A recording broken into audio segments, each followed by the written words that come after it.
Just 1 week ago, President Trump signed his so-called Big Beautiful bill. It cut around $1 trillion from Medicaid, posing a serious risk to rural hospitals who serve a larger number of patients on the program.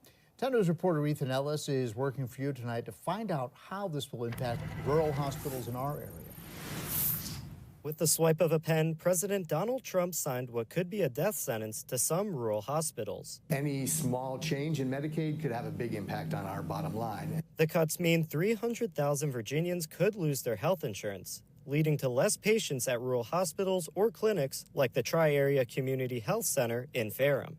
I was sort of mentally calculating, okay, how many people might not qualify for Medicaid moving forward? What do we need to do to try and make up for that lost revenue? The center's CEO, James Werth, says these cuts mean almost $500,000 in lost revenue for the Ferrum Clinic alone, leaving officials there with some tough decisions to make. If we can't figure out a way to make up for that, then our staff is at risk, our service lines are at risk, even a site might be at risk. The consequences of this could be deadly. If we hadn't been here in those instances, then there could have been a death. In the future, if we aren't here, then again, that same thing might happen. Virginia Hospitals and Healthcare Association's Julian Walker says the impacts of these potential closures will affect more than just the patients themselves.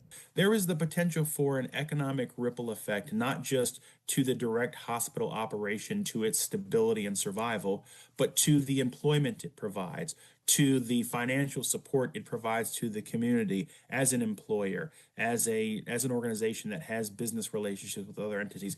The bill did leave $50 billion in funding for rural hospitals, but Walker says that's not guaranteed to come to Southwest Virginia. Even if all that money went to rural hospitals, it still would not come close to closing the gap of the Medicaid funding losses that are contemplated in this package. That money also wouldn't go to clinics like Tri-Area.